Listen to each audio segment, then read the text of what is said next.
Bunyi, Inna Allah la yu'adzibu habibahu walakin qad yabtalih. Maksudnya, sesungguhnya Allah tidak akan menyeksa kekasihnya, tetapi dia hanya mengujinya. Seorang mukmin semestinya berkeyakinan bahawa Allah tidak akan mengujinya dengan sesuatu kecuali untuk kemaslahatan. Ia akan mengiringi ujian itu. Mungkin kemaslahatan itu akan diperolehinya di dunia, atau mungkin juga di akhirat. Mereka redha dengan ujian Allah Subhanahu wa Ta'ala dan bersabar atas ujian tersebut sehingga datang perubahan dari Allah. Mereka disibukkan oleh Allah suatu ujian atau cobaan yang ditimpakan ke atas mereka. Wahai orang yang disibukkan oleh masalah dunia, jadikanlah dirimu jauh daripada memperkatakan makam ini. Kerana sesungguhnya, kamu hanya berkata-kata dengan lidahmu, bukan dengan hatimu. Kamu berpaling daripada Allah dan daripada firman-Nya. Kamu juga berpaling daripada para nabinya dan para pengikut mereka, yang pada hakikatnya para tabi'in dan tabi'in itu adalah para pewaris dan penerima wasiat daripada mereka. Kamu semua memperebutkan sesuatu serta melawan zat yang menentukan dan ketentuan itu sendiri. Kamu semua telah puas menikmati pemberian-pemberian makhluk dan menjauhkan engkau daripada pemberian Khalik dan anugerahnya. Tidak ada ucapan kamu yang akan didengar oleh Allah Subhanahu wa Ta'ala. Sedangkan di sisinya terdapat hamba-hambanya yang saleh. Sehingga kamu bertaubat dan ikhlas dengan taubat kamu itu. Teguh dalam taubat tersebut dan menyesuaikannya dengan kudrat dan keputusan Allah. Dan menyesuaikannya dengan kudrat dan keputusan Allah Al-Haq dalam sesuatu yang menguntungkan dan merugikan kamu, dalam sesuatu yang terhormat dan terhina, dalam kaya dan miskin, dalam sihat atau sakit, dalam sesuatu yang kamu cintai dan kamu benci. Wahai kaumku, jadilah kamu sebagai pengikut sehingga engkau diikuti. Jadilah kamu sebagai pelayan sehingga kamu dilayani. Ikutilah keutamaan dan beberapa ketentuan dan layanilah ia sehingga ia mengikuti dan melayanimu. Berhina dirilah kamu kepadanya sehingga mereka menghinakan diri kepadamu. Tidakkah kamu mendengar ungkapan yang berbunyi, kama tudinu tudan, kama takunu yuwalla alaikum. Maksudnya, sebagaimana kamu berhutang, maka kamu pun dihutangi. Sebagaimana kamu ada, maka kamu pun diperhatikan. Semua amalmu adalah pekerjaanmu. Sementara Al-Haq bukan zat yang menginayah hamba-hambanya, yang beribadah kepadanya. Dia membalasi amal yang sedikit dengan ganjaran yang banyak. Orang yang benar tidak dinamakannya dengan orang perosak, dan orang yang jujur tidak dinamakannya dengan orang dusta. Kemudian kata musannif, wahai hamba, alhamdulillah, lebih dulu kita panjatkan setinggi-tinggi syukur kepada Allah SWT kerana sekali lagi pada malam yang berbahagia ini dapat kita berkumpul untuk meneruskan muzakarah kita. Pengajian kita merujuk kepada kitab Fathur Rabbani oleh Maulana Syekh Abdul Qadir Jailani rahimahullah ta'ala, yang langsung membincangkan kepada kita kerohanian, ilmu kerohanian daripada disiplin ilmu tasawuf. Ya. Yang mudah-mudahan kita memandang perbincangan ini dan mengutip mutiara-mutiara ilmu dalam perbincangan ini secara rohaniah, ya, dan melihatnya juga secara rohaniah. Ini berbeza, pandangan jasmaniah berbeza dengan pandangan rohaniah. Seperti mana disebut oleh para ulama, pandangan jasmaniah nampak jasad, nampak fizikal, tapi pandangan rohaniah jauh lebih daripada itu. Okey. Mudah-mudahan Allah Subhanahu wa taala melimpahkan kita ilmu pengetahuan. Amin ya rabbal alamin. Dan kita masih lagi ada sedikit perbincangan kita pada majlis ke-8, di mana majlis ke-8 ini musannif langsung tidak langsung membincangkan mengenai sifat, satu sifat buruk yang selalunya, ya, satu sifat buruk yang selalunya mengambil tempat di dalam rohaniah kita, mencuri tempat di dalam rohaniah kita, dan kemudian merosakkan rohaniah kita, khususnya dalam hubungan dan perhubungan dengan Allah Subhanahu wa taala. Satu kotoran, satu najis yang sama saja keadaannya dengan sombong, ya, dengan sifat sombong. Ada juga pendapat ulama mengatakan sombong itu induknya, sedang riak itu adalah cabang-cabangnya, ya kan? Riak, ujub, sum'ah dan sebagainya, ataupun apa yang disebut sebagai sifat mazmumah, ya kan? Nah, itu adalah cabang-cabang daripada sombong ataupun takabur dalam bahasa Arabnya, ya, yang merupakan penyakit kepada rohaniah kita. Apapun keadaan pada kita orang yang menjalani perjalanan rohaniah ini perlu melihat hal ini secara serius, perlu memerhatikan hal ini secara serius, ya. Kenapa? Kerana tidak berkembang rohaniah kita melainkan dalam keadaan sihat, segar, subur, ataupun apa istilah, ya kan? Tidak berkembang rohaniah kita kalau dalam keadaan sakit, apalagi sakit parah, ya kan? Nah, selanjutnya mati. Lebih-lebih lagi tidak berkembang rohaniah kita jika ia berada di posisi mati. Nah, ini menggambarkan kepada kita secara terang, ya, bahawa kita perlu berusaha untuk menghidupkan rohaniah kita, bahkan bukan setakat hidup, ya, ianya sihat, ianya segar, ianya bugar, ya, untuk menanggap, itu kita sebut banyak kali, untuk menanggap komunikasi rohaniah antara Allah Subhanahu wa taala dengan kita hambanya, atau untuk menanggap sir alami dan sir nafsi yang menghubungkan kita dengan Allah Subhanahu wa taala, ya.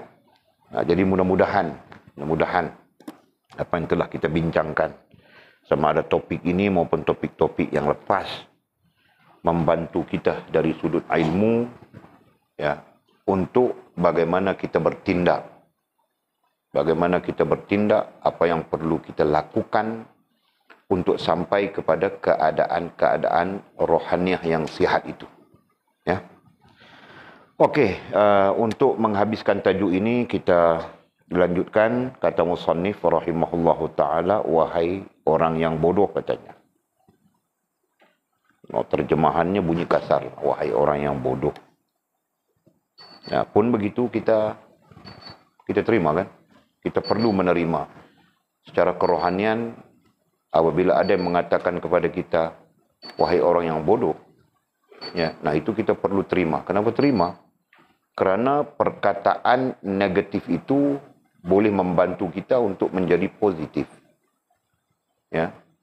Kalau orang mengatakan engkau buruk, perkataannya itu boleh membantu kita untuk menjadi baik. berbanding orang yang mengatakan kita baik padahal kita berada di dalam keadaan buruk. Boleh faham tak? Ya. Nah, kita berada di dalam keadaan buruk, lalai, lupa, ya kan? Macam-macam lagi keadaan kita. Nah, ada orang yang mengatakan keadaan kita itu buruk, nah itu sangat membantu kita untuk proses ya, untuk kita memproses diri kita kepada baik, betul kan? Menjadi baik. Nah, kalau kita berada dalam keadaan buruk pun orang memberitahu kita buruk. Kan, orang memberitahu kita baik, bukan buruk ya. Kita dalam keadaan yang buruk. Orang memberitahu kita baik, "Oi, kau bagus, kau baik, kau begini, kau begitu, semuanya bagus saja." Nah, berarti kita tidak mempunyai ruang untuk memperbetulkan diri. Betul kan? Okey. Jadi musannif pada paragraf ini memulakan perkataannya dengan wahai orang yang bodoh. Nah, maksud bodoh di sini adalah orang yang tidak mempedulikan hubungannya dengan Allah Subhanahu wa taala dan memperbaiki perhubungannya dengan Allah Subhanahu wa taala. Nah, itulah maksudnya. Kalau dalam teks Arabnya itu ada perkataan di ujungnya. Jadi musannif ini bukan orang yang bukan orang yang senang-senang mau panggil orang bodoh gitu kan. Bahkan dia sangat menjaga adab dalam berkomunikasi. Justru dia mengambil adab baginda Nabi SAW dalam berkomunikasi. Maka dia pun merupakan orang yang sangat menjaga adab. Jadi terlalu mustahil dia memanggil orang dengan bodoh. Ya. Semestinya ada pengajaran di situ. Nah, itulah pengajarannya. Kita sebut tadi, pengajarannya adalah orang yang tidak mengambil tahu urusannya dengan Allah Subhanahu wa taala. Orang yang tidak mempedulikan soal hubungannya dengan Allah dan perhubungannya dengan Allah Subhanahu wa taala. Bahkan orang yang begini majority. Betul kan? Jadi orang yang tidak mempedulikan hubungan ke, perhubungan ke, urusan ke, orang ini adalah majority. Ya. Nah, itu berdasarkan sabda Nabi SAW juga. Ada hadis baginda Nabi yang menyebut ya, yang hak itu adalah sedikit. Yang batil itu terlalu banyak. Itu antaranya. Nah, jadi kebenarannya di mana? Betul. Ada kebenarannya kan? Nah, kalau kau buat majlis ilmu, kau buat majlis zikrullah, sedikit saja orang. Tapi kalau kau buat itu dangdut, kau buat itu karaoke, kan? No. Berduyun-duyun satu kampung turun. Permisi, pertandingan karaoke kampung. Nah, orang Sabah selalu buat itu. Kan? Nanti ada pertandingan karaoke kampung. Kampung ini, kampung itu, kamu karaoke pertandingan. Lepas kampung, peringkat kampung, nanti kalau menang, ada lagi peringkat, apa dipanggil? Peringkat apa dipanggil? Daerah. Daerah, peringkat daerah. Meriah saja. Amiri. Tapi kalau kau buat majlis ilmu, ya kan? Nah, yang datang itu bilang dengan jari. Mungkin kan? Okey. Jadi mudah-mudahan kita tidak termasuk orang yang bodoh itu ya. Kita tidak termasuk orang yang bodoh. Bodoh kenapa? Bodoh kerana tidak mempedulikan urusan kita dengan Allah Subhanahu wa taala. Bodoh kerana tidak mempedulikan hubungan kita dengan Allah dan perhubungan kita dengan Allah Subhanahu wa taala. Itulah kebodohan. Namanya,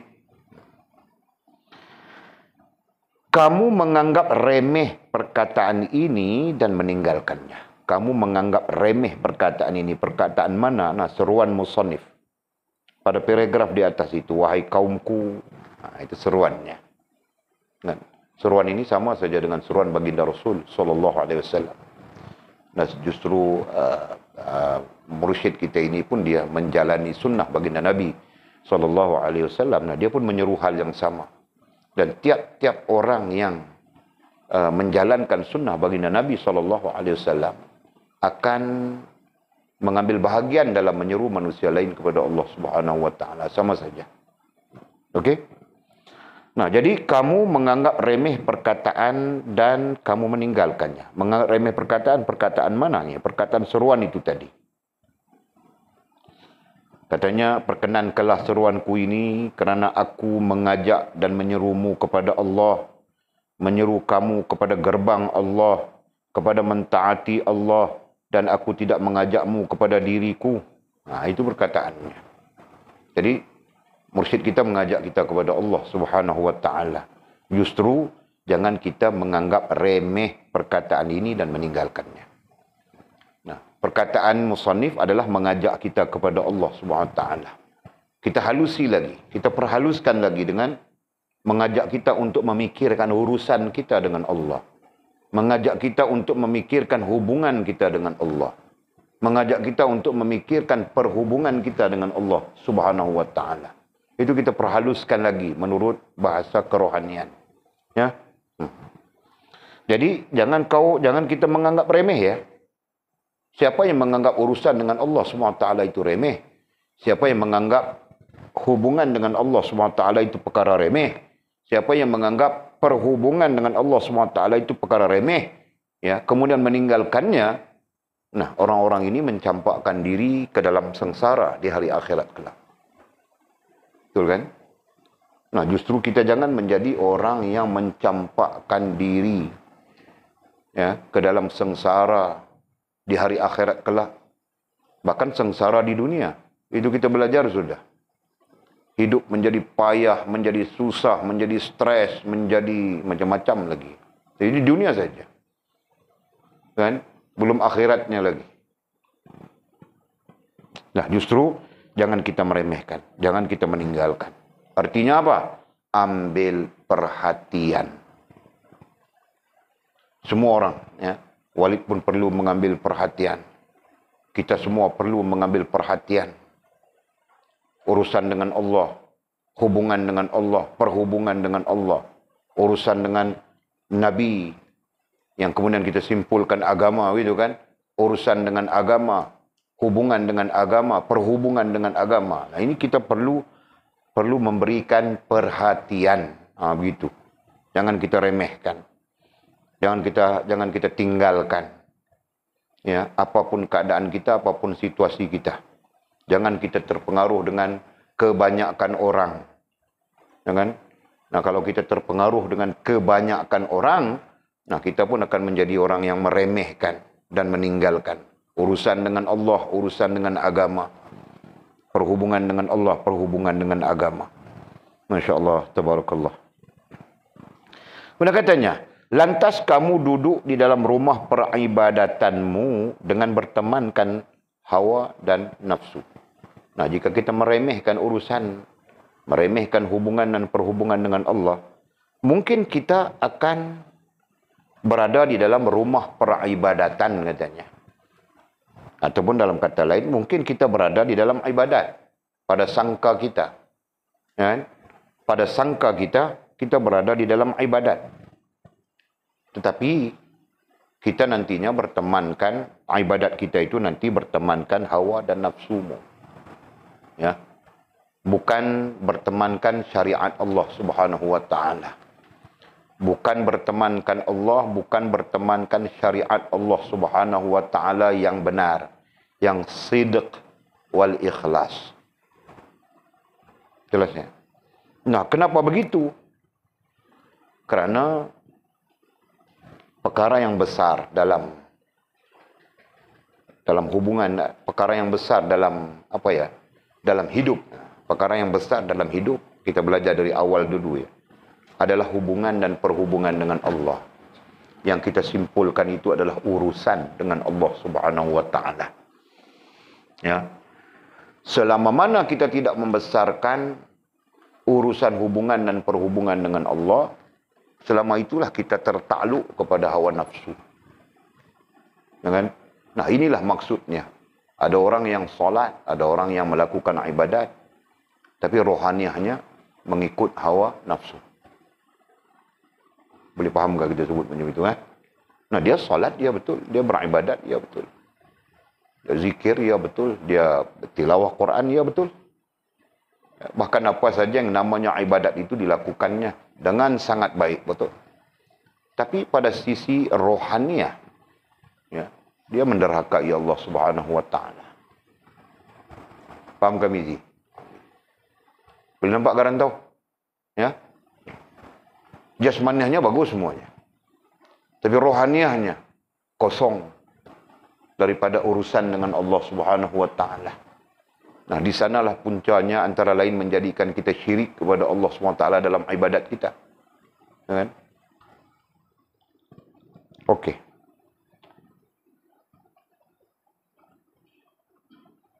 Lantas kamu duduk di dalam rumah peribadatanmu dengan bertemankan hawa dan nafsu. Nah, jadi kita melakukan ibadat, iya, tapi ibadat itu bertemankan hawa dan nafsumu. Nah, oleh tidak bermaksud untuk menguraikan hawa itu apa, nafsu itu apa, kita gabungkan sekali saja. Jadi ibadat bukan dengan syariat, tapi ibadat dengan adat. Ya. Jadi kita sebut sudah tadi. Secara rohaniahnya, ibadat apapun, contoh solat, kita contoh solat. Solat itu tidak berlaku melainkan rohaniahmu terhubung dengan Allah, betul kan? Terhubung dengan agama. Dan kemudian baru jasmaniahmu melakukannya. Jika solat itu dalam keadaan rohaniah tidak terhubung dengan Allah dan agama, jasmaniah melakukannya, itu sama saja dengan keadaan orang munafik. Ya, justru orang munafik pun solat. Sampai-sampai Nabi SAW mengatakan tidak ada perbezaan di antara orang Islam dengan orang munafik. Tidak ada perbezaan. Melainkan mereka tidak ada hubungan dengan Allah SWT. Itu saja. Perbezaan lain tidak ada. Kau pakai serban, dia pun pakai serban. Kau pakai jubah, dia pun pakai jubah. Kau puasa, dia pun puasa. Kau solat, dia pun solat. Nah, itu dalam tafsir kan? Dalam tafsir surah Al-Munafiqun. Sampai-sampai tidak ada perbezaan. Jadi yang membezakan apa? Yang membezakan itu rohaniahnya tidak ada hubungan dengan Allah. Sedangkan rohaniah orang mukmin itu berhubungan dengan Allah Subhanahu wa taala. Nah, itu fakta, kan? Maka sebab itu dalam solat kita mendahulukan rohaniah. Betul? Dalam ibadah apapun kita mendahulukan rohaniah. Betul, Mizi? Faham Kalina? Nah, apa buktinya? Apa buktinya dalam ibadat lain kau mendahulukan rohaniah? Nah, niat. Betul kan? Nah, niat itu adalah perkara yang sabit dengan rohaniah. Betul? Faham, Jul? Nah, di situ menunjukkan solat itu ataupun ibadat apapun dimulakan dengan membetulkan rohaniah. Nah, kemudian baru kita melaksanakan dengan jasmaniah kita. Betul? Jadi tetap saja kalau kita faham diagramnya, diagram ibadat. Ya. Ini diagram ibadat. Nah, ini rohaniah. Nah, ini jasmaniah. Nah, begitu. Ya. Jadi rohaniahnya ditandai dengan niat. Nah, kemudian jasmaniahnya ditandai dengan pelaksanaan. Kita sebut amal saja. Betul. Jadi betapa kita perlu membetulkan niat. Nah, artinya apa? Membetulkan rohaniah.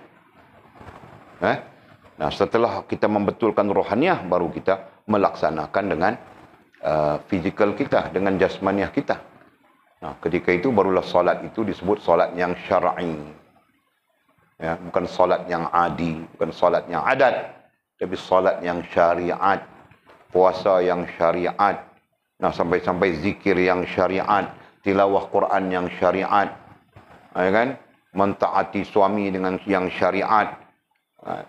Begitu. Suami mentaati Allah dan Rasul yang syariat.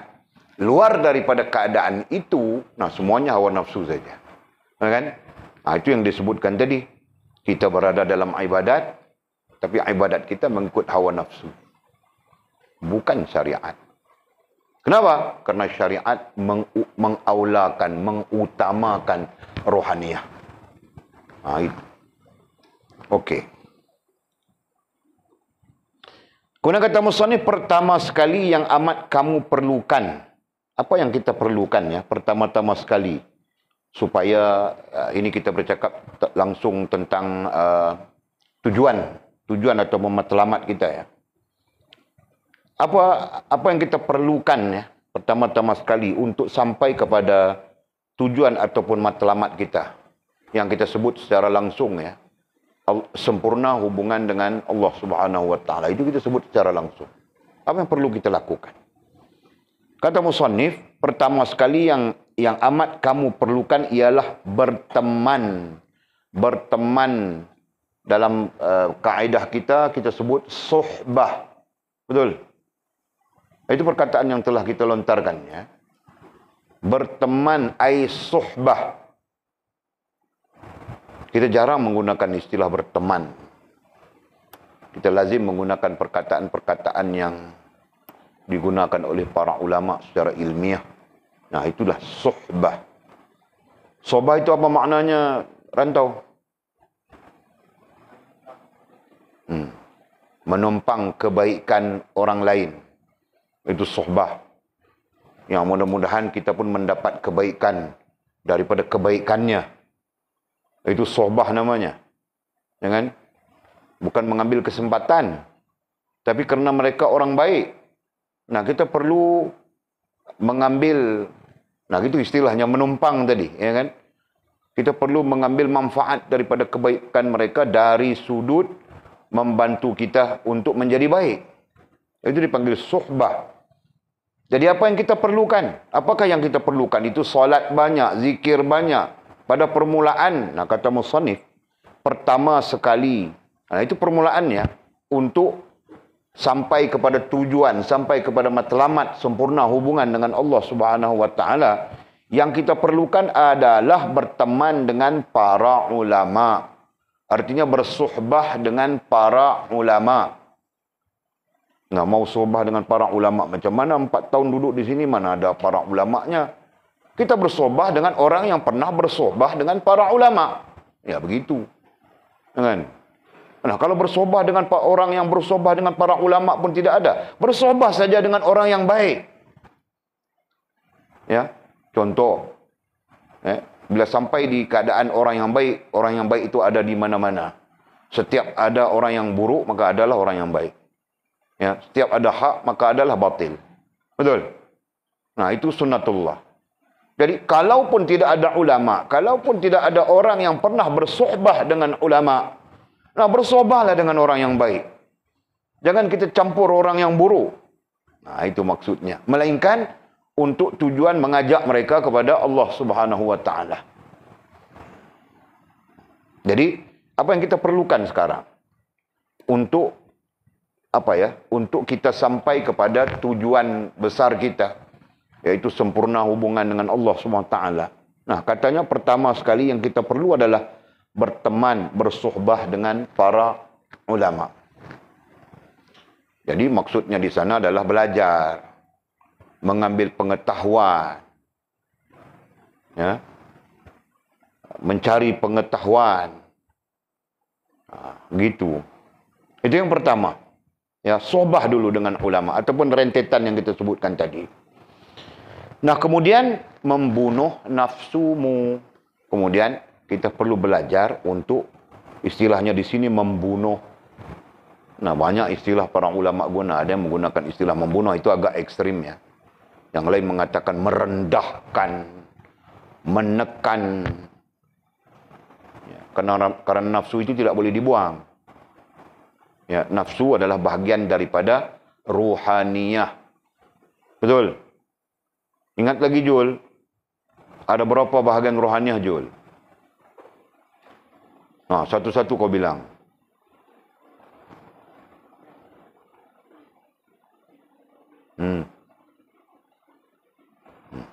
Bagus, bah ingat. Alhamdulillah. Kurang-kurangnya ingat itu Jul kan? Oh, Alhamdulillah. Ada berapa bahagian rohani? Mimi, kau mau tanya saja kau. Begitu saja kau. 7, apa Mimi?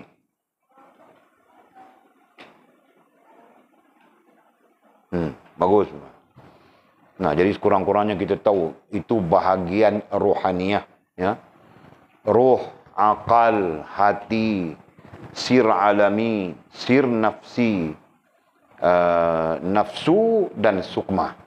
Nah, di sana menunjukkan kepada kita bahawa nafsu adalah bahagian daripada ruhaniyah. Jadi dia tidak akan habis. Kan? Kalau habis nafsu berarti kita tu mau pulang sudah kepada Allah Subhanahu wa taala, faham tak? No. Faham ya? Nah, mau pulang sudah kepada Allah Subhanahu wa taala, nanti hilang nafsu makannya, hilang nafsu minumnya, hilang nafsu mau menikahnya. Nah, selagi nafsu mau menikah itu ada, nah itu dia belum mau pulang lagi tu, lambat lagi. Kan? Jadi Walid antara orang yang lambat lagi, insya-Allah. InsyaAllah saja, tahu kan? Allah ya Allah. Okey. Jadi membunuh nafsumu ai merendahkan. Jadi mau menghilangkan langsung tidak ada. Tidak mungkin berlaku. Tetapi merendahkan, menundukkan. Nah, itu yang diajar oleh para ulama kita. Ya, daripada sahabat-sahabat Nabi radhiyallahu anhum ajma'in dan daripada Nabi SAW.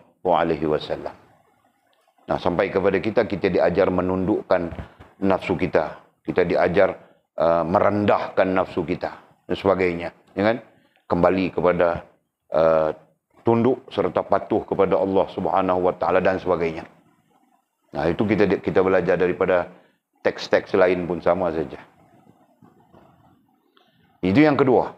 Yang ketiganya gharizah katanya. Ya. Gharizah. Apa itu gharizah? Gharizah adalah kecenderungan. Gharizah itu bahasa Arab ya. Artinya adalah kecenderungan.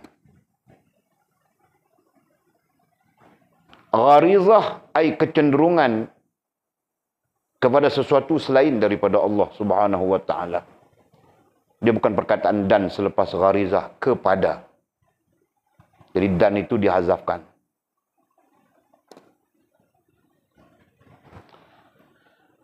Gharizah ai kecenderungan kepada sesuatu selain daripada Allah Subhanahu wa taala, atau kecenderungan kepada sesuatu yang tidak menghubungkan kita dengan Allah Subhanahu wa taala. Nah, itu yang perlu diselesaikan dulu. Jadi ada 3 perkara. Kita ambil pengajarannya.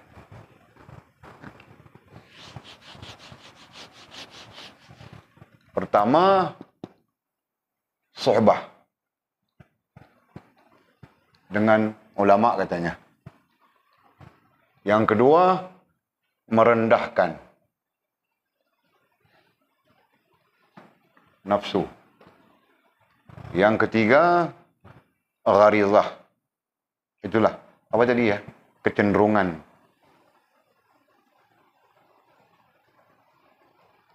Kepada selain Allah. Nah, ini perlu diberi perhatian.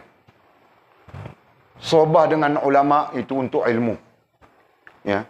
Kerana kita jika berjalan dalam kerohanian tanpa ilmu, kita seperti orang buta yang meraba. Nanti kena tai ayam pun kita lembut saja macam kuih saja. Ya, faham tak? Itu majaznya, kiasannya. Ya. Kita seperti orang buta yang meraba, ataupun orang celik yang berjalan di dalam malam gelap pekat. Itu adalah majaz-majaz yang digunakan oleh para ulama. Nah, di situlah kita perlukan kepada ulama. Kemudian kita sebutkan tadi lagi, nah jika tidak bertemu dengan ulama, bertemu dengan orang yang bertemu dengan ulama. Ya.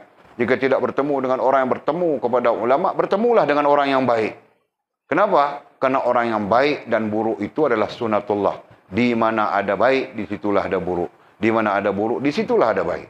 Nah, sekurang-kurangnya. Ya kan? Paham ini? Okey. Terus kita. Yang kedua, merendahkan nafsu. Ini dipanggil riyadhah. Ya, dalam istilah tasawuf, dipanggil riyadhah. Nah, kita perlu lakukan ini. Bagaimana untuk merendahkan nafsu? Riyadhah. Apa riyadhahnya? Antaranya adalah puasa sunat, antaranya macam-macam lagi kan. Dan termasuklah tariqah. Ya, dan maksud tariqah itu adalah meletakkan diri kita terikat dengan masa dan perbuatan tertentu. Itu dipanggil tariqah. Kan? Jadi kita ikat diri kita dengan masa. Nah, masa ini aku mesti membaca Quran. Masa ini aku perlu menyelesaikan zikir ini. Masa ini aku perlu menyelesaikan apa? Itu dipanggil tariqah. Itu sebahagian daripada menundukkan hawa nafsu kita. Betul kan? Nah, mungkin kita lepas asar mau tidur saja.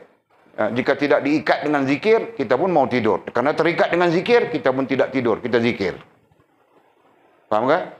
Nah, kita ikat diri kita dengan membaca Quran. Kalau tidak ikat diri kita dengan membaca Quran, mungkin kita tidur.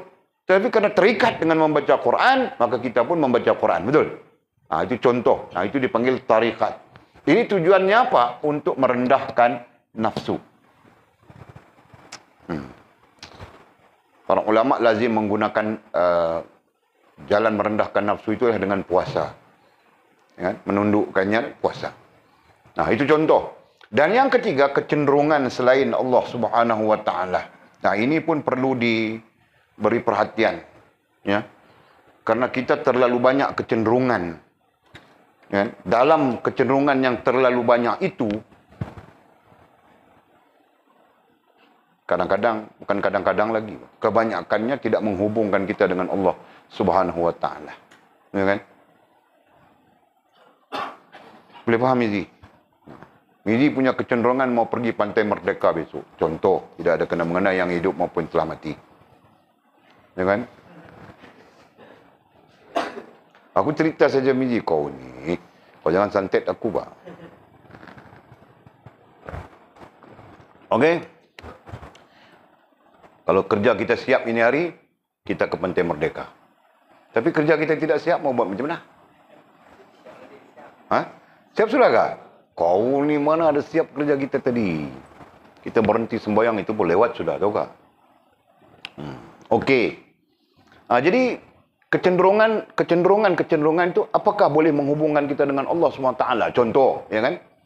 Jadi kita sebut tadi banyak kecenderungan kita yang kalau kita tidak berhati-hati langsung tidak menghubungkan kita dengan Allah Subhanahu wa taala, kan? Kecenderungan dalam bersosialisasi. Nganga kedai kopi. Ya kan? Itu salah satu kecenderungan dalam bersosialisasi. Sosialisasi tahu tak? Muamalah, ya, komunikasi manusia dengan manusia. Nganga kedai kopi, sejauh mana nganga kedai kopi ini boleh menghubungkan kita dengan Allah Subhanahu wa taala? Ya, kita pikir saja. Wali bukan menafikan, bukan mengatakan tidak boleh. Oh, sampai mau minum kopi pun tidak boleh kah? Bukan. Kita bercakap tentang kecenderungan. kan? Jadi sejauh mana, kita pikir saja, sejauh mana nganga di kedai kopi boleh menghubungkan kita dengan Allah SWT. Kalau kita nganga kedai kopi 1 jam, berapa minit daripada 1 jam itu menghubungkan kita dengan Allah SWT? Kita mungkinkan saja. Kita cari saja. Kalau Walid pribadi, tidak ada yang menghubungkan kita dengan Allah. Kau nganga kedai kopi Siam, Thailand, Tom Yam. Dia datang abe. Jahanam tu lah. Kan? Apalagi mereka ini mungkin diajar supaya mengada-ngada sikit, kan? Walid melalui itu, tahukah? Walid ada 2 biji restoran, tanya mamamu. 2 biji restoran kita buka. Modal pun 100,000 lebih, buang macam itu saja. Dan sekali bagi orang, siapa mau meja ambil, siapa mau periuk ambil, bagi orang saja. Nah, dari situ ada pengalaman yang menunjukkan kepada kita, macam boleh sebut tadi, mereka dilatih barangkali untuk mengada-ngada, tahu tak? Ketika kita jadi toke, kita duduk di situ, dia orang tidak mengada-ngada. Tapi datang orang yang pelanggan, mengada-ngada saja dia. Abe, nak makan be? Nah, Walid dengan abe pun boleh tidak karan tak ada sudah. Mengata. Kita mengata orangnya. Mengambil pengajaran saja. Nah, kita di kedai kopi 1 jam. Itu pertanyaan kita tadi, 1 jam itu berapa minit menghubungkan kita dengan Allah Subhanahu Wa Taala? Bahkan 1 jam itu kita terpengaruh dengan awek-awek Thailand itu tadi saja, kan? Kan? Datang geram, ini, hei, menikah, itu yang datang. Ya kan? Tapi Walid tidak boleh, Walid tidak ada rasa itu. Langsung tidak ada. Jadi mamamu dia langsung tidak susah hati. Kalau pergi kedai Tom Yam ini dia langsung tidak susah hati. Dia susah hati kalau Walid pergi ke kedai-kedai Jerman kah, Jepun kah.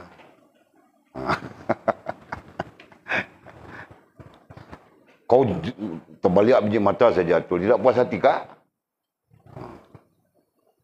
Okey. Allah, Masya Allah. Ya kan? Jadi, kita balik kepada poin kita tadi. Inilah perkara pertama dan utama, ya, yang perlu kita bagi perhatian ketika kita melibatkan diri dalam perjalanan kerohanian. Ya kan? Nah, jadi Walid mula balik ya. Secara langsung memberitahu kepada kita bahawa perjalanan kerohanian perlu ada yang menontonnya. Menuntunnya. Betul ayatnya. Bukan menonton. Menonton itu tengok. Menuntun. Membimbing. Nah, perlu. Itu yang pertama. Yang kedua, perlu ada riyadahnya. Ya kan? Sebab itu, dalam disiplin apa ya? Disiplin ilmu. Nah, kita ada 3 disiplin itu kan. Apa 3 itu? Khidmat, adab, ya, pertama adab. Nah, kita ada 3 disiplin. Disiplin ini walaupun begitu tradisional ya, tapi disiplin ini terpakai pada seluruh aliran-aliran tarikat. Seluruh. Ya. Pertama apa tuan tahu? Adab. Pertama adab. Ya. Yang kedua khidmat. Dan yang ketiga baru belajar. Ya. Ini disiplinnya. Kalau mau diperbincangkan ya, kenapa perlu adab? Nah, itu tidak dapat dinafikan lagi sudah. Memang perlu kepada adab. Kenapa perlu kepada khidmat? Kenapa perlu kepada belajar sudah tentu kan? Jadi kedua-dua hal inilah yang nantinya membantumu untuk sampai kepada belajar dan mencapai apa yang kau mau daripada belajar itu. Dari sini. Ya. 2 hal itu. Sebab dalam kerohanian, belajar itu bukan semata-mata kau dengar apa yang disampaikan. Dalam kerohanian, belajar itu termasuk pemerhatian. Betul kan? Observation. Pemerhatian. Boleh faham tak?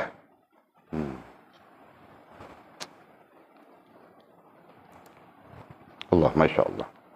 Jadi, kita sebut sekali lagi ya, perkara pertama yang kita perlu berikan perhatian ketika kita berjalan di atas jalan rohaniah. Pertama adalah kita perlu kepada orang yang membimbing kita, para ulama, ahli-ahli ilmu, ya kan? Nah, itu keperluannya. Yang kedua, kita perlu kepada riyadah untuk menekan nafsu kita. Bukan senang mau berada di dalam majlis ilmu. Kita ada kesibukan yang begitu banyak. Ya kan? Macam-macam sibuk kita ada. Saham ditutup pun kita tidak tahu ini hari macam mana. Ya kan? Bercampur-campur kah? Yang kita tahu ringgit Malaysia jatuh 4.71 semenjak kerajaan Madanon ini. Ya kan? Jatuh terus. Tukaran pun parah sudah. Okey. Itu. Jadi kita perlu menundukkan nafsu kita. Riyadhah itu adalah untuk menundukkan nafsu kita. Jadi pilihlah 2 jalan. Sama ada puasa ataupun jalan yang kita sebutkan tadi. Yang keduanya. Itu kan? Okey, yang ketiga gharizah. Iaitu kita menentukan supaya kecenderungan kita adalah kepada Allah Subhanahu wa taala. Jangan cenderung kepada sesuatu yang lain daripada Allah Subhanahu wa taala. Tadi Mizi mau mencadangkan supaya kita pergi ke Pantai Merdeka. Contoh. Nah, mau pergi ke Pantai Merdeka itu pun perlu kita kasih perhatian, boleh menghubungkan kita dengan Allah atau tidak. Kalau ke Pantai Merdeka itu tidak menghubungkan kita dengan Allah SWT, lebih baik kita ke pantai kita saja di tengah padang itu. Kan? Nah itu contoh, faham tak? Pantai Merdeka ini tidak ada apalah. Lain daripada kita menikmati keindahan gitu kan. Tapi kalau pantai sebelah Penang sana itu keindahan juga kan, keindahan juga. Ya, yang pakai baju tidak cukup itu, kain tidak cukup itu. Contoh saja boleh kasih tahu ya. Subhanallah. Nah, jadi kesimpulannya tentang gharizah itu tadi ya, kita perlu memberi perhatian setiap apapun yang membabitkan sedar ataupun tidur kita ya, jaga ataupun tidur kita. Setiap apapun yang kita mau lakukan, kita perlu melihat kepada kecenderungannya hanya Allah Subhanahu wa taala. Inilah yang akan mudah-mudahan menyelamatkan kita daripada lara, daripada sia-sia. Ya kan? Allah, masya-Allah. Nah, itu perkara yang paling penting ketika kita memulakan perjalanan rohaniah. Kemudian katanya, apabila ini sudah engkau lakukan, apabila kita selesai 3 perkara itu, barulah engkau dapat memasuki pintu gerbang mereka. Baru kita dapat masuk pintu gerbang mereka. Apa maksud pintu gerbang? Nah, kita boleh masuk ke gerbang kerohanian. Itu istilah lain ya. Barulah kita boleh masuk ke gerbang kerohanian. Mereka di situ adalah ulama, mereka di situ adalah orang-orang alim, mereka di situ adalah ahli rohaniah.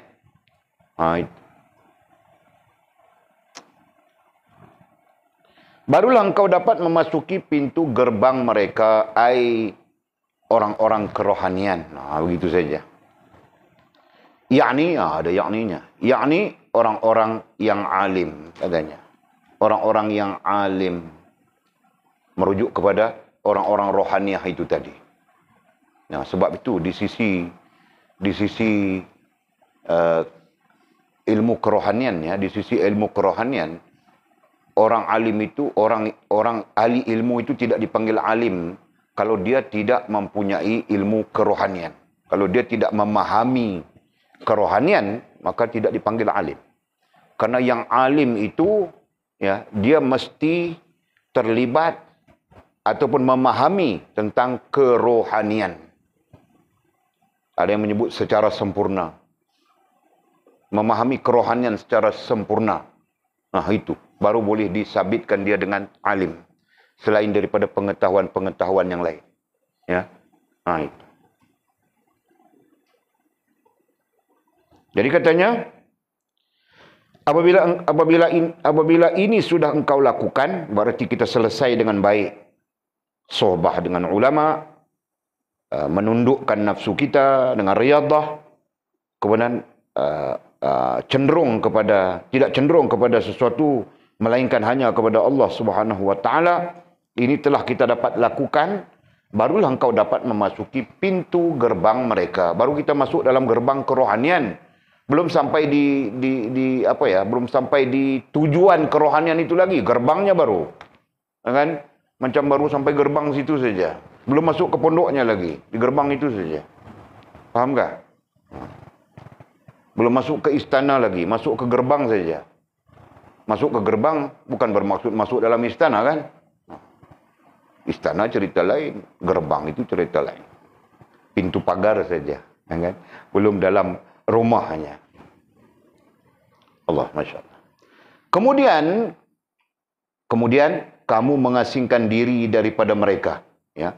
Setelah kita masuk ke dalam gerbang kerohanian, kemudian kita bersama dengan mereka, Bersama dengan mereka artinya bersama dengan orang-orang kerohanian tersebut, ahli-ahli kerohanian tersebut ya.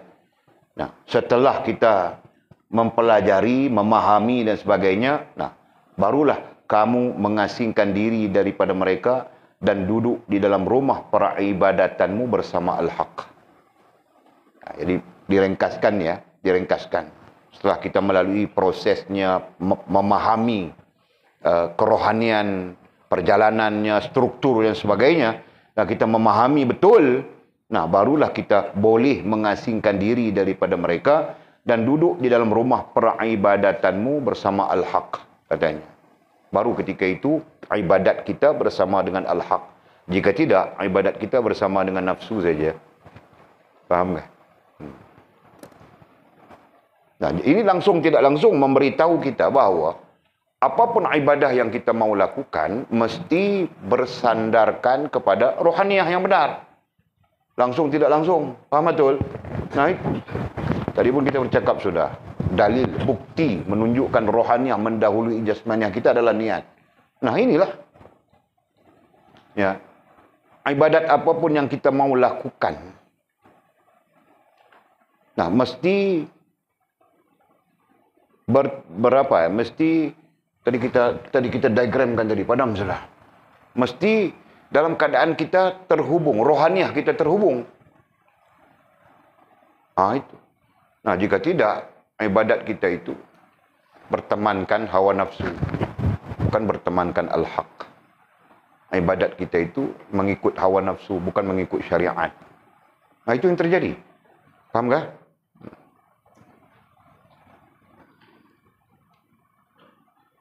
InsyaAllah. Jika semua ini telah engkau jalani dengan sempurna, katanya. Ini sebagai penjelasannya. Jika semua ini, apa semua ini isim isyarah? Nah, yang kita sebutkan tadi, sohbah dengan ulama, tiga-tiganya itu, kemudian sampai kita masuk ke gerbang mereka, masuk ke dalam gerbang kerohanian, kemudian bersama dengan orang-orang kerohanian, mengambil pelajaran dan pengajaran daripada mereka, sehingga kita memahami betul ya betapa pentingnya rohaniah ini, ya kan? Sehingga kita jelas betul dan kita boleh memperbaiki rohaniah kita, begitu kan? Nah, kemudian barulah kita boleh beribadah secara sendiri misalnya, kan? Istilahnya dalam rumah. Itu istilahnya. Berarti secara sendiri bersama Al-Haq. Nah, ketika kita sendiri itu betul kita bersama dengan Al-Haq. Karena kita paham, kita memahami sudah struktur kerohanian dan sebagainya. Tetapi, jika kita tidak mempunyai pengetahuan terkait dengan kerohanian, nah, kita melakukan ibadah. Nah, mungkin saja ibadah itu bertemankan nafsu kita saja. Nah, fahami sih? Subhanallah. Nah, jika semua ini telah engkau jalani dengan sempurna. Nah, sempurna merujuk kepada yang kita sebutkan tadi. Ya. Sempurna merujuk kepada apa yang kita sebutkan tadi. Tiga-tiga ini berlaku, kemudian kita bercampur dengan orang alim sampai kita mendapat pengetahuan kerohanian, tahu kita selok-beloknya, faham kita hakikatnya dan sebagainya. Nah, kita pun menjalani, kita jalani kerohanian itu ya. Jika semua ini telah engkau jalani dengan sempurna, proses kerohanian. Nah, istilahnya proses kerohanian. Nah, kita jalan dengan baik sampai ilmu kita selesai dengan baik, sadar diri. Itu puncanya itu. Pun berlaku dengan baik, ya kan? Maka jadilah engkau sebagai penawar bagi manusia. Ya. Ini sama saja dengan kita belajar teks. Apa tadi? Futhul Ghaib. Pagi tadi kita belajar kan? Jadilah kita warisan nabi-nabi, rasul-rasul, orang-orang siddiq. Ya kan? Nah, sekaligus kita mewarisi apa yang dibawa oleh para nabi, para rasul. Dalam kerohanian, apa yang dibawa oleh para nabi, para rasul, para orang siddiq itu adalah penawar. Mereka membawa syifa. Mereka membawa Al-Quran. Mereka membawa sunnah. Nah, artinya mereka membawa antara lain adalah syifa. Mereka membawa penawar daripada Allah Subhanahu wa taala ke atas umat. Betul kan? Faham Jul? Nah. Dalilnya wa nunazzilu minal Qur'an ma huwa syifaa'un wa rahmatul lil mu'minin. Ya, kami turunkan di dalam Al-Quran itu. Ma huwa syifaa'un, apa yang menjadi ubat, menjadi penawar, itu istilahnya. Bagi orang-orang yang beriman. Ya. Kenapa? Kenapa manusia? Kerana manusia ini lazim saja berdepan dengan berbagai-bagai cabaran dalam hidup ini. Meresahkan, itu kan? Stres dan sebagainya. Nah, datang Al-Quran memberi penjelasan, itulah penawar. Siapa yang memberi penjelasan itu? Sudah tentulah orang-orang yang memahami. Kalau orang yang tidak memahami kerohanian, dia mau menjadi penawar macam mana? Orang yang tidak memahami psikologi, dia mau kasih tenang orang yang apa? Yang stres macam mana kan? Sama saja. Kalau dalam akademinya dipanggil ilmu psikologi. Orang yang memahami ilmu psikologi, dia tahu saja macam mana mau kasih tenang orang yang stres, orang yang begitu, orang yang begini. Nah, orang yang memahami kerohanian, dia tahu saja bagaimana untuk menenangkan, menyenangkan, mendamaikan, membahagiakan. Faham tak? Kerana seluruh ilmu kerohanian bercakap tentang hubungan dengan Allah dan hubungan dengan sesama makhluk. Ya kan? Masya Allah. Jadi katanya, maka jadilah engkau sebagai penawar bagi manusia. Berarti penawar kepada orang lain. Orang lain, apabila mereka stres, datang berjumpa dengan kita, kita pun memberitahu mereka jalannya begini, mereka pun mendapat ketenangan. Ya kan? Nah, walaupun bukanlah ahlinya dalam hal itu, tetapi ada 3-4 orang yang kelang kabut saja, bisnes kelang kabut dengan isteri lah, itu lain. Nah, kita cakap begini. Berdasarkan kepada Allah, Al-Quran, berdasarkan kepada sunnah Nabi. Nah, Alhamdulillah, pulang saja mereka okey. Ya. Jelas sendiri ya. Jadilah engkau sebagai penawar bagi manusia. Artinya, penawar di sini artinya manusia boleh mengambil manfaat. Orang banyak boleh mengambil manfaat ya daripadamu dalam hal kerohanian, dalam hal hubungan dengan Allah Subhanahu wa taala. Nah, itu artinya. Yang kadang-kadang orang yang tidak memahami ini pun susah kan? Isteri bergaduh dengan suami, lepas itu mengadu kepada orang lain. Orang lain itu orang yang tidak mempunyai pengetahuan dalam hal psikologi.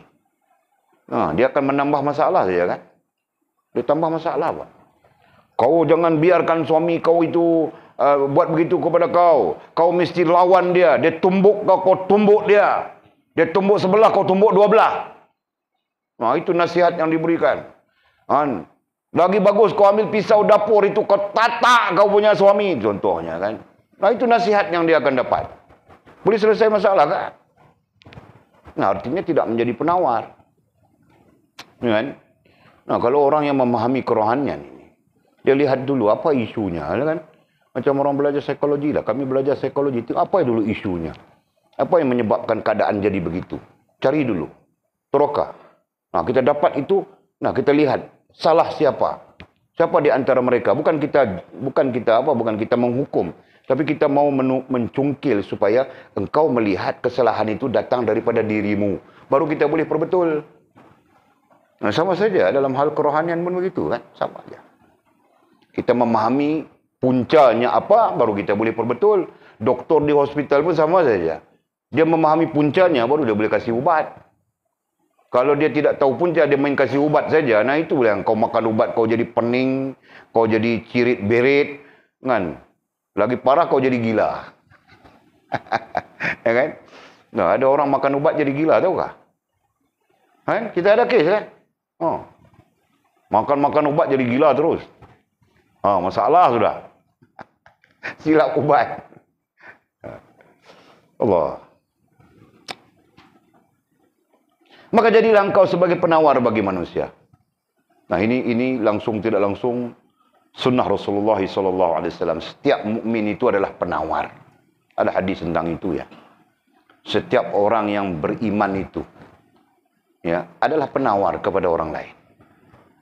Itu ada hadisnya.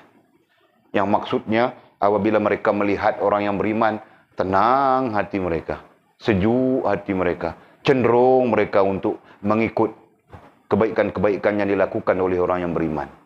Faham tak? Nah, bukan dia tengok kita, dia macam tengok singa saja. Ha? Tengok kita macam tengok harimau, tengok kita macam tengok hantu saja. Ya kan? Itu perbezaan. Okey. Orang yang mendapat petunjuk, katanya, orang penawar tadi ya, maka jadilah engkau sebagai penawar bagi manusia. Termasuk juga dia orang yang mendapat petunjuk. Nah, jadilah kita orang yang dapat petunjuk dan memberi petunjuk dengan izin Allah, dan boleh memberi petunjuk. Istilahnya di sini adalah petunjuk secara umum ya. Tapi Walid ajar dulu secara dasar, dia ada dua kan. Satu petunjuk, lagi satu penunjuk. Ada beza itu. Petunjuk adalah Al-Quran. Penunjuknya adalah Nabi SAW. Betul kan? Nah, kita tidak boleh lebih daripada Allah dan Rasul. Kita tidak boleh lebih daripada Nabi. Nah, sekurang-kurangnya kita mengambil sifat sebagai penunjuk jalan. Betul kan? Nah, masalah macam ini kau kena pergi jumpa Buya. Sebab dia pakar dalam psikologi rumah tangga. Contoh. Ya kan? Kalau masalah begini kau kena jumpa Jul. Sebab dia pakar dalam pecah rumah. Ya kan? Masalah macam ni kau kena jumpa Rantau. Kenapa? Dia pakar dalam daun-daun sawit ini. Kenapa betul kan ni? Jangan jumpa Walid bah. Aku tidak apa-apa pun aku tidak tahu lah. Itu contoh. Jadi maksudnya apa? Maksudnya kita menjadi penunjuk. Ya kan? Nabi SAW sebagai penunjuk kita kepada Allah SWT. Para ulama mewarisi Nabi. Ya. Kemudian para ulama mewarisi Nabi. Para ulama mewariskan kepada kita penunjuk yang sama, dan kita pun menjadi penunjuk yang sama. Menunjukkan kepada orang lain, menunjuk untuk orang lain kepada Allah Subhanahu wa taala. Ya Miji? Jangan kita menunjuk kepada maksiat bah. Allah, ya Allah, tabarakallah. Okey. Jika tidak demikian, sebaliknya, ya. Jika tidak demikian, sebaliknya. Kalau kita tidak berada di keadaan itu, maka hanya lidahmu yang wara. Allah. Ya. Jika tidak demikian, tidak berada di keadaan menjadi penawar bagi manusia, kan, menjadi penunjuk, ya kan, yang menunjukkan kepada petunjuk. Ya. Jika kita tidak menjadi demikian, tidak jadi begitu, maka, ini tazkirah ya, ambil perhatian. Maka hanya lidahmu yang wara. Lidah kita saja nampak wara. Sedangkan hatimu derhaka kepada Allah SWT. Kenapa? Kenapa derhaka? Karena nabi-nabi, rasul-rasul, sekalian orang-orang yang beriman diperintahkan ya, untuk membaiki rohaniah dan jasmaniah. Itu pertama. Yang kedua, diperintahkan untuk menyeru manusia lain kepada Allah Subhanahu wa taala. Jadi jika kita tidak berada di keadaan ini, ya, jika kita tidak berada di keadaan sebagai penawar bagi manusia, sebagai orang yang menunjukkan kepada orang lain untuk mendapat petunjuk, jadi siapa kita? Maka hanya lidahmu yang warak. Mungkin kita orang warak, tapi lidah saja. Sedangkan hatimu derhaka kepada Allah. Hatimu air rohaniahmu. Penterjemah ini menggunakan istilah hati juga. Ya kan? Mungkin kan? Jadi di sanalah kita nanti merasakan kita soleh. Di sana kita merasakan kita warak. Di sana kita merasakan kita bagus. Kenapa? Karena kita solat, begini. Padahal rohaniah kita tidak betul. Kenapa? Karena rohaniah orang mukmin itu seiring saja dengan rohaniah Nabi SAW. Kita belajar sudah ya. Syariat. Kita perlu mengikut Nabi. Syariat adalah syariat Allah. Bagaimana Nabi mengikut syariat Allah.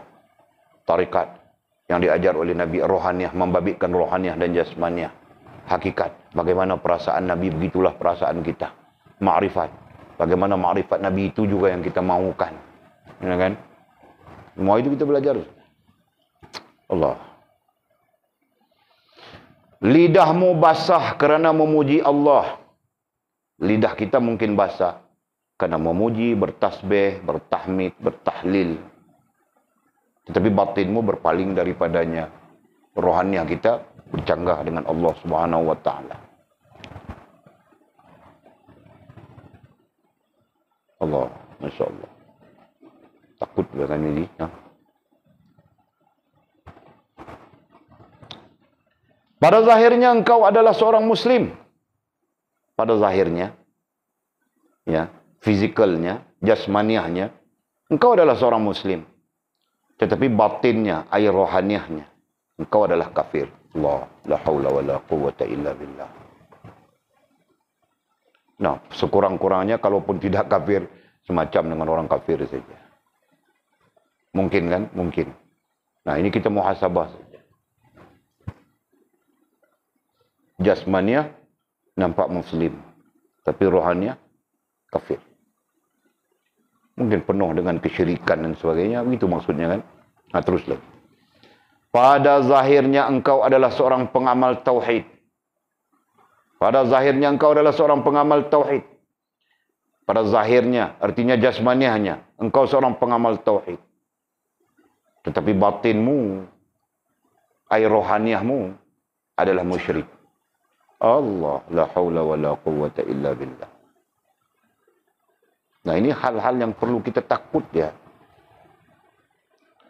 Ini berkait rapat dengan ilmu kerohanian. Langsung tidak langsung ya. Musannif mau mengajarkan kita itu. Sekiranya kita tidak faham kerohanian, itu. Mana mungkin kita dapat memahami rohaniah yang musyrik macam mana? Rohaniah yang mukmin macam mana? Ya kan? Nah, terus lagi katanya. Kezuhudanmu dan agama hanya pada zahirnya saja. Allah. Sedangkan batinmu, air rohaniahmu, kezuhudanmu dan agama hanya pada zahir, air jasmaniah saja. Sedangkan batinmu, air rohaniahmu penuh kotoran. Allah. La haula wa la quwwata illa billah. Tulis. Zahir kita nampak macam zuhud. Inilah zuhud lah kan. Pakai baju pun kuyak-kuyak saja. Tidak zuhud lagi kah? Habis kau pun pakai elok. Aku ni kuyak-kuyak saja. Nampak macam zuhud saja. Kuyak-kuyak saja. Betul tak? Itu pun mamamu sorok sudah, yang koyak-koyak besar-besar itu. Kalau tidak sorok, aku pakai semacam saja. Aku tidak peduli bahawa orang. Zuhud sudah kan? Nah, takut zuhudnya begini. Mana ya? Kezuhudanmu nampak zuhud ya, dan agama bagus saja. Hanya pada zahir saja. Hanya nampak pada fizikal saja, jasmaniah saja. Sedangkan batinmu, air rohaniahmu penuh kotoran. Itulah.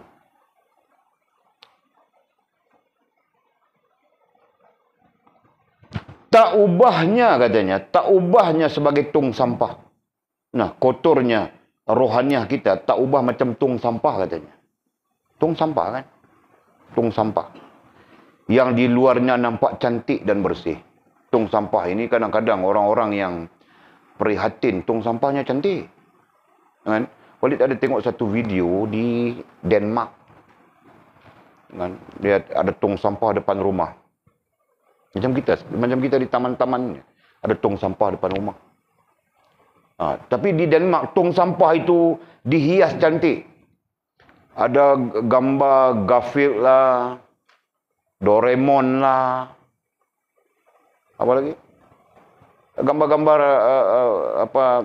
kartun-kartun tu kan? Tong sampah mereka ada gambar-gambar kartun cantik. Jadi sederet tu cantik saja tong sampah. Tong sampah pun cantik. Rumah mereka, halaman rumah mereka lebih-lebih lagi cantik lah kan. Walaupun tong sampah cantik, isi dalam tong sampah akan cantik kah? Nah, selamanya isi dalam tong sampah itu adalah kotoran. Adalah sesuatu yang terbuang. Betul kan? Nah, tong sampah cantik. Nah, mungkin kita pun begitu. Jasmaniahnya cantik. Macam tong sampah juga cantik. Serban, ridang.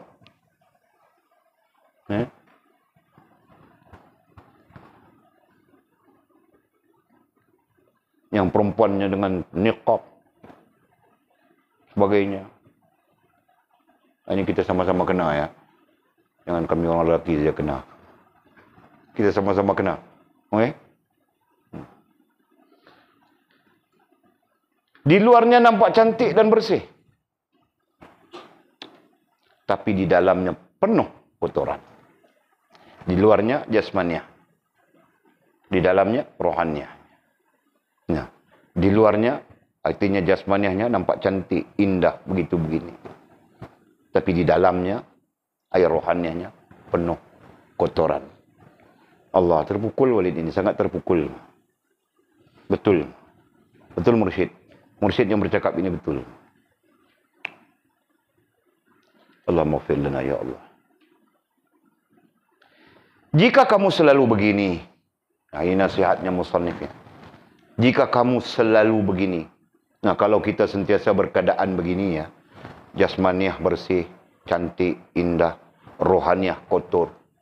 Jika kita selalu berkeadaan begini, maka syaitan akan bersarang dalam hatimu air rohaniah. Maka syaitan, yang kita belajar langsung, syaitan itu adalah racun. Syaitan itu adalah fitnah. Syaitan itu adalah tipu daya. Hasil daripada produksi iblis. Ya kan? Ya. Maka syaitan akan bersarang di hatimu. Syaitan akan bersarang di dalam rohaniah. Dan ia akan menjadikan hatimu sebagai tempat tinggalnya. Bahkan bukan bersarang saja. Dia akan menempati hati kita. Menempati rohaniah kita. Sehingga seluruh rohaniah kita dipengaruhi ya, oleh racun, fitnah, tipu daya. Ataupun disebut dipengaruhi oleh syaitan. Yang sampai-sampai menjadikan kita manusia syaitan. Ya kan? Nah kalau bangsa jin, jin syaitan. Kalau manusia, manusia syaitan. Nah tidak kiralah kau sebut syaitan manusia kah? Syaitan jin kah? Manusia jin kah? Manusia syaitan kah? Tidak kiralah. Tapi maksudnya di sana adalah kita menjadi agen iblis. Ya kan? Kita menjadi agen iblis. Mempromosikan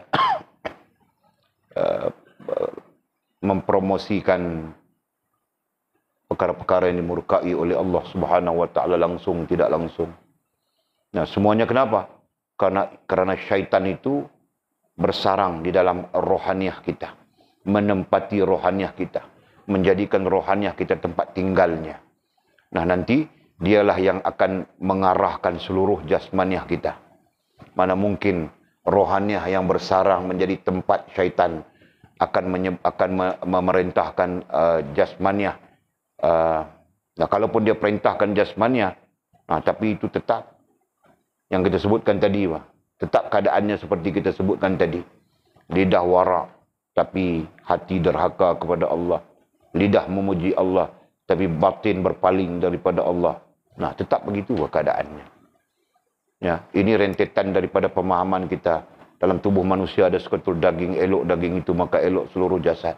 Buruk daging itu maka buruklah seluruh jasad. Dan daging itu adalah hati. Dan kita tukarkan hati itu kepada makna rohaniah. Daging itu adalah rohaniah. Elok rohaniahmu maka eloklah jasmaniahmu.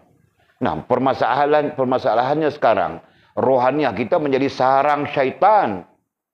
Hati kita menjadi sarang syaitan. apa mungkin nanti jasmaniah kita akan jadi bagus? Kalaupun bagus pada pandangan, tapi dari sudut rohaniahnya tetap syaitan. Ya.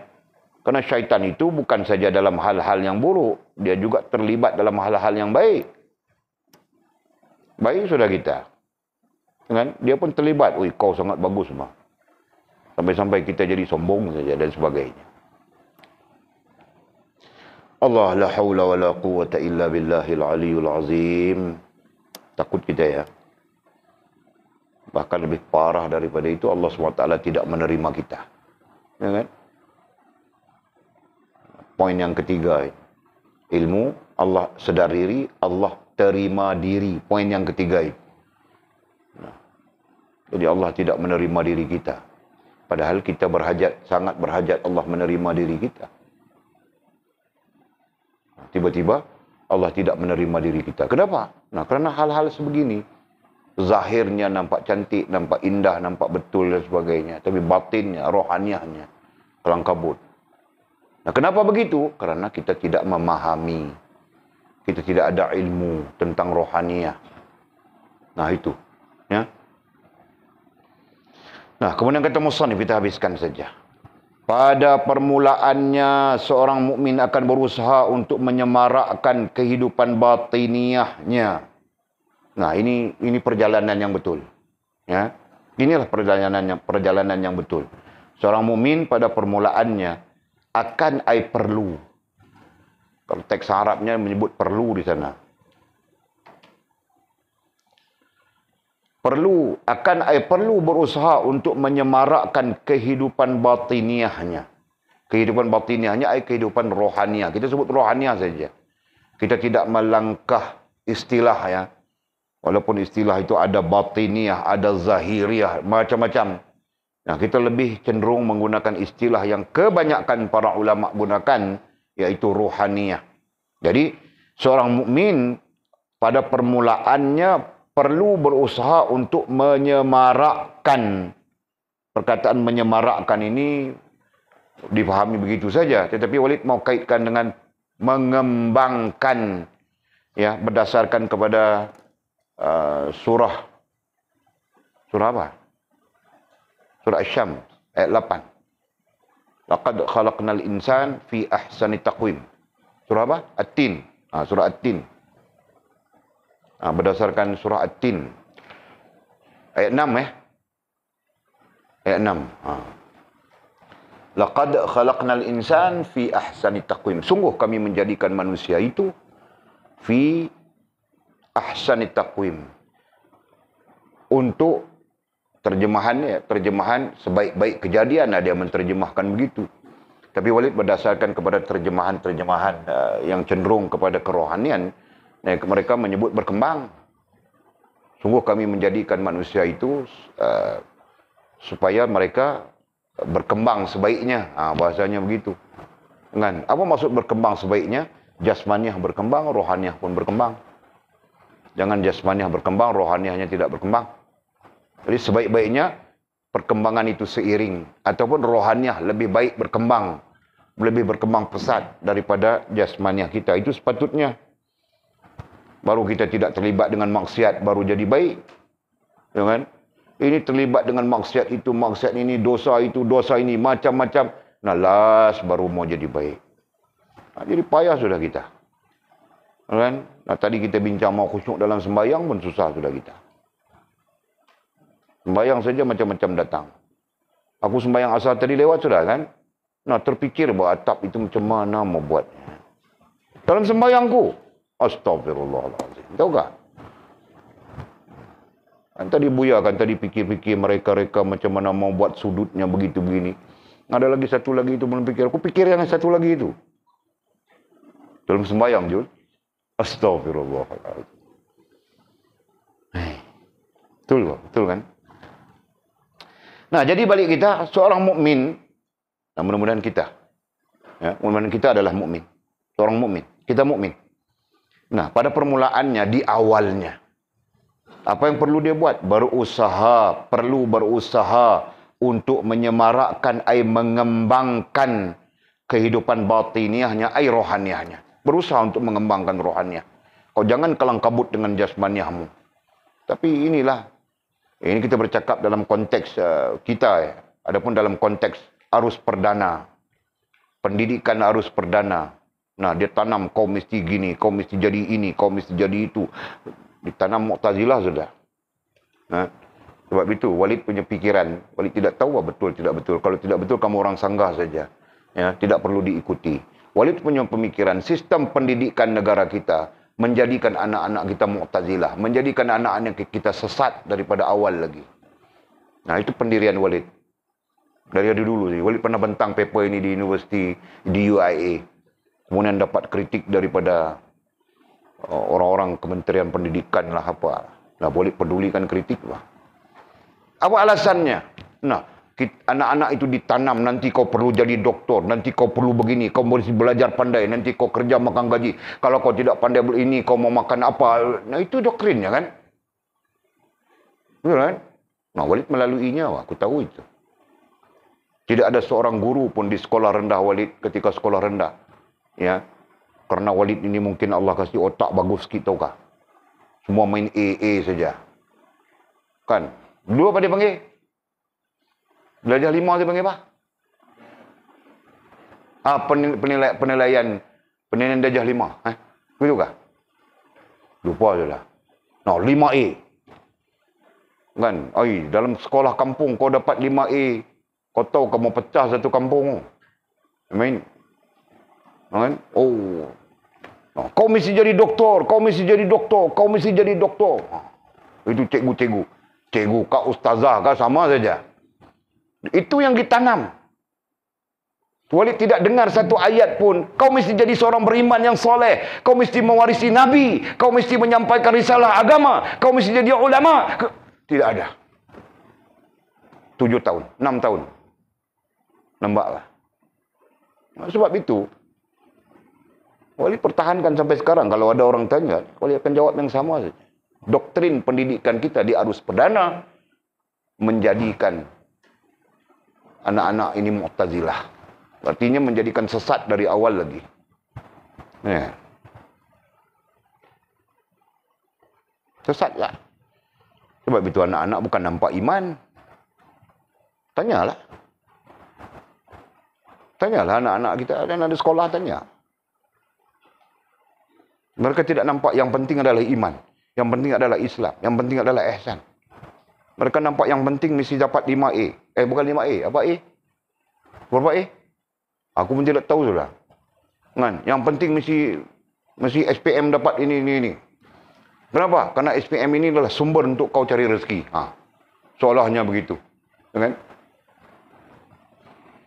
Itu tidak pelik bila wujudnya masyarakat manusia yang tidak yakin dengan Allah SWT dan sebagainya. Kan? Karena pendidikan arus perdana yang dibentuk, yang dibina, yang digubal, sudah begitu keadaannya. Okey. Anda katanya apa? Kemudian akan menyemarakkan kehidupan zahiriahnya. Nah, selepas batiniah itu berkembang, batiniah ay rohaniah tadi kita sebutkan, rohaniah itu berkembang sejajar, sewajarnya. Kemudian akan menyemarakkan, ay mengembangkan kehidupan zahiriahnya. Barulah kita kembangkan kehidupan zahiriah kita, jasmaniah kita. Dalam arti kata yang mudah, nah paham dulu iman, Islam, ihsan. Mantapkan dulu iman, Islam, ihsan. Nah kemudian barulah kau pahamkan keperluan-keperluan jasmaniahmu. Kau mau buat kerja apa? Misalnya kan, aku mau buat kerja doktor. Nah, kau belajarlah sesuatu yang akan menyampaikan kepada bidangmu, gitu kan? Jangan kau tidak belajar sesuatu menyampaikan kepada bidangmu, tapi kau mau jadi doktor juga, nanti jadi macam yang jadi payah ceritalah. Kau masuk kelapa sawit, kau cucuk sana, cucuk sini. Ada kan? No, sekarang pun dia orang tidak cucuk sudah, main hidu-hidu saja. Makan batu orang panggil. Kan? Makan batu ini kadang kepala betul, kadang kepala tidak betul. Ini susah itu. Allah, Masya Allah, Tabarakallah. Nah, ini prosesnya ya. Kemudian katanya, bagaikan seorang yang mengerjakan sebuah rumah. Nah, ini majaz. Bagaikan seorang yang mengerjakan sebuah rumah, yang selalu memberi sedekah atau perbelanjaan kepada setiap orang yang memasuki rumahnya. Sementara pintu rumah itu masih rosak. Kan?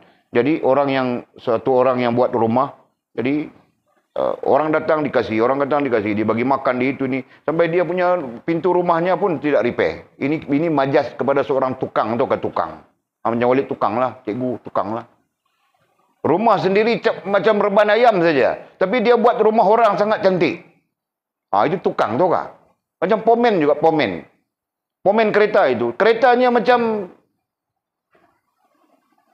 itu ular sawah pun boleh hidup dalam keretanya. Tapi kereta orang, dia buat kasih cantik begitu, faham tak? Nah, itulah majasnya, kiasannya begitu saja. Bagaikan seorang yang mengerjakan sebuah rumah, tukang rumah lah itu, mengerjakan rumah itu tukang rumah, istilahnya itu. Kan? Bagaikan seorang tukang rumah yang selalu memberi sedekah atau perbelanjaan kepada setiap orang memasuki rumahnya. Maksudnya, dia membuat kebaikan kepada orang lain. Buat rumah orang kasih siap, rumah orang itu kasih siap, rumah orang ini kasih siap, rumah dia sendiri tidak siap. Itu. Faham tak? Sementara ini majasnya. Sementara pintu rumah itu masih rosak. Itulah majas. Pintu rumahnya sendiri pun dia tidak repair. Dia tidak perbaiki. Ya kan? Nah, Walid ada kawan-kawan yang macam itu. Rumahnya, Masya Allah, Tabarakallah. Itu tidak siap, ini tidak siap. Berlubang sana, berlubang sini. Tapi dia rumah orang dia buat siap. Kan? Pomen pun macam itu juga. Ada 2-3 orang pomen. Kereta orang semua elok. Kereta dia sampai exhaust pun jatuh. Kantung pakai dawai saja. Itu contoh. Jadi, balik kepada proses yang disebutkan oleh musannif ini pun begitulah. Katanya oleh itu, jika penyemarakan air perkembangan tadi ya. Oleh itu, jika penyemarakan air perkembangan ini sudah sempurna, sampai kepada tahap yang sempurna, maka barulah ia memperbaiki pintunya. Jadi tukang tadi ini, dia semua selesai, apa pun tidak ada sudah, baru dia akan repair pintunya. Sama saja. Ya? Dalam hal kerohanian seorang mukmin, kan? Dalam hal kerohanian seorang mukmin.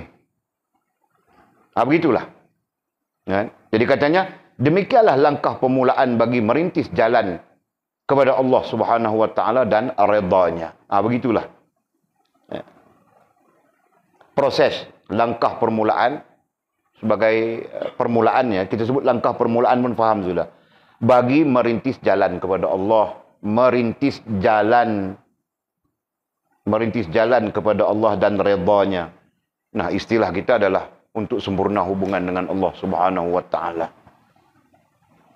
Kemudian barulah menoleh kepada makhluk dengan izinnya. Nah, setelah selesai ya merintis jalan kepada Allah Subhanahu wa taala, kemudian barulah kita menoleh memandang makhluk ya sesuai dengan izin Allah Subhanahu wa taala.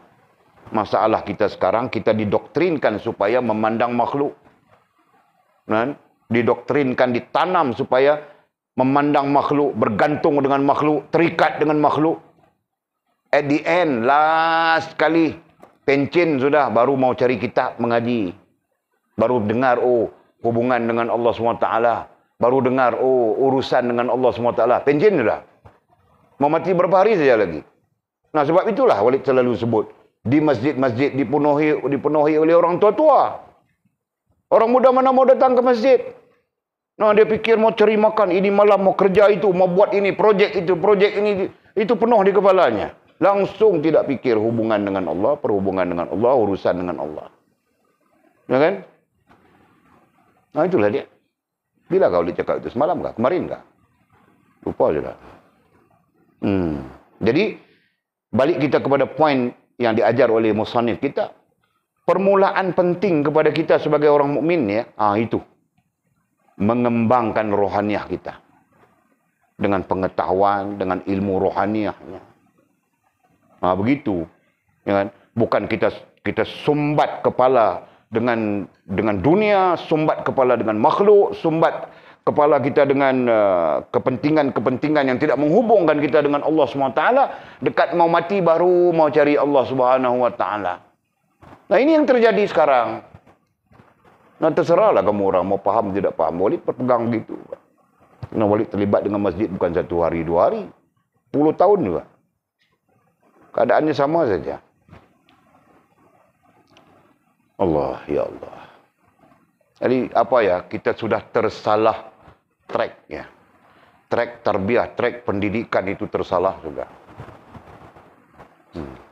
Jadi mana mungkin menumbuhkan individu-individu yang begitu yakin dengan Allah SWT. Kan?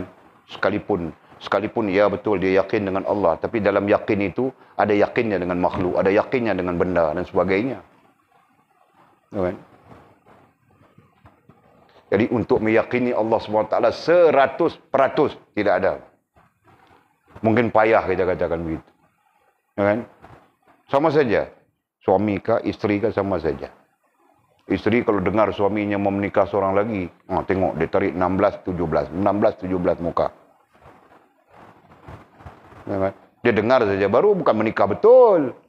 Suaminya pun takut mau menikah, tahu kah? Takut suaminya mau menikah. Takut pertama, beras mahal.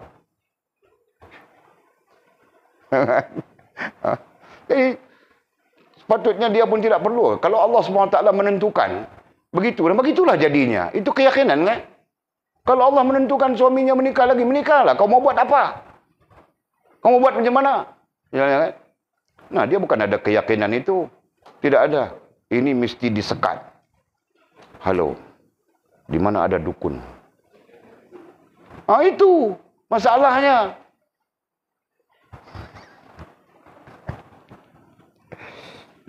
Allah, ya Allah.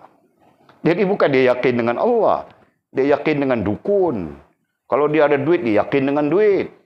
Kan? Kalau dia ada orang-orang di belakang, dia yakin dengan orang. Langsung dia tidak meyakini Allah SWT. Faham tak? Dan tahu? Ini masalah. Semuanya kenapa? Semuanya karena perkara yang didoktrinkan, yang ditanam di awal perjalanan hidup ini adalah dunia. Adalah makhluk, adalah benda, adalah hal, adalah perkara. Bukan Allah SWT. Itulah. Jadi musannif mengajar kita, langkah permulaan sebagai seorang mukmin dalam hal kerohanian ini adalah untuk merintis jalan kepada Allah SWT. Berarti mengembangkan rohaniah dulu. Kemudian barulah menoleh kepada makhluk. Nah, baru lihat kepada hubungan kita dengan makhluk. Lihat hubungan dengan Allah dulu. Bina hubungan dengan Allah SWT dulu. Bentuk hubungan dengan Allah SWT dulu. Dan barulah kau lihat hubungan dengan sesama makhluk. Nah, yang di sana ada keperluan itu, keperluan ini dan sebagainya. Nah, itu baru betul. Merintis jalan Allah untuk memperoleh kehidupan akhirat. Kemudian kamu akan memperoleh bahagianmu di dunia. Itu kata musannif. Hakikatnya Allah menyebut, Nabi menyebut ini semua. Ya, merintis jalan kepada Allah artinya membina hubungan dengan Allah SWT dulu, supaya kita memperoleh kehidupan yang baik di hari akhirat kelak. Ya, kemudian baru kamu memperoleh kebahagiaanmu di dunia. Baru kita dapat bahagian di dunia. Karena bahagian kita di dunia itu ditentukan oleh Allah SWT. Nah, kalau rezeki itu ditetapkan untuk kita, tetap sampai saja kepada kita. Ya kan? Kata orang rezeki tidak pernah salah alamat. Betul tak? Apa yang ditetapkan oleh Allah SWT untukmu, tetap menjadi bahagianmu, milikmu, rezekimu. Sekalipun kau merangkak datang kepadanya. Tapi apa yang tidak ditetapkan oleh Allah SWT untukmu, pasti kau tidak akan mendapatinya. Walaupun kau kejar macam rabuan pit. Kamu orang mana tahu rabuan pit? Kan? Itu jago dulu. Pecut jago pecut negara, rabuan pit namanya.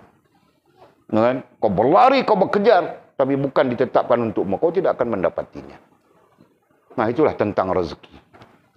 Nah, apa kena mengenal dengan ikhtiar, apa kena mengenal dengan usaha, itu khiyar, itu pilihanmu. Nah, ya. Jadi kita belajar sudah, jika keyakinan kita benar dengan Allah, hubungan kita bagus dengan Allah, Allah melimpahkan rezeki bi ghairi hisab. Itu dalil yang kita baca. Wa may yattaqillaha yaj'al lahu makhraja wa yarzuqhu min haitsu la yahtasib. Wa may tawakkal fa huwa hasbuh, ila akhir ayat. Allah menyebutnya terang jelas. Orang panggil ayat 1000 dinar. Yang sekarang menjadi amalan orang-orang Melayu, tempek di rumah, tarik rezeki masuk bergulung-gulung. Khurafat betul. Kan? Mana ada betul begitu? Ya, Mizi? Nah, Walid bukan menafikan barokahnya, ya. Barokahnya tetap barokah. Kerana dia mukjizat, kerana dia adalah ayat Allah SWT. Tetapi pemahaman yang salah itu yang kita nafikan. Ya. Nah, tapi daripada maksud ayat itu jelas, sekiranya kita bagus hubungan dengan Allah. Tawakal itu dalam terjemahan mudahnya bagus hubungan dengan Allah SWT. Fahuwa hasbuh. Nah, Allah mudahkan apapun. Ya, jadi yang menjadi payah itu kenapa? Yang menjadi payah itu kerana kita tidak tawakal.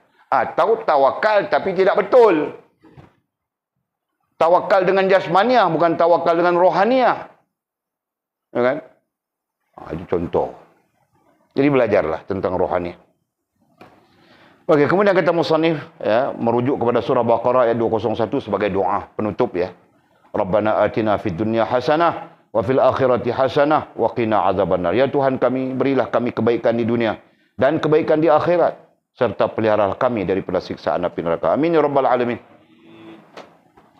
Kemudian kata musannif, majlis yang ke-9, semaqal wallahu a'lam.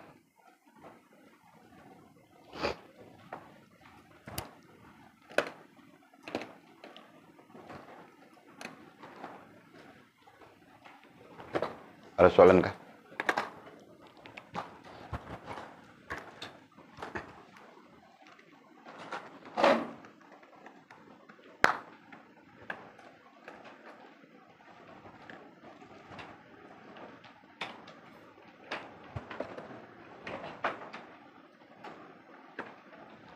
Tidak. Bismillahirrahmanirrahim. Alhamdulillah wassalatu wassalamu ala Rasulillah. اللهم افتح لنا فتوح العارفين وارزقنا فهم النبيين واجعلنا من عبادك الصالحين اللهم اهدنا الصراطك المستقيم صراط الذين انعم الله من النبيين والصديقين والشهداء والصالحين اللهم ربنا افتح بيننا وبين قومنا بالحق وانت خير الفاتحين اللهم اعنا على ذكرك وشكرك وحسن عبادتك اللهم فقهنا في الدين وعلمنا التأويل اللهم فقهنا في الدين وعلمنا التأويل اللهم فقهنا في الدين وعلمنا التأويل وصلى الله على سيدنا محمد وعلى آله وصحبه وبارك وسلم والحمد لله رب العالمين تقبل الله منا ومنكم أقم الصلاة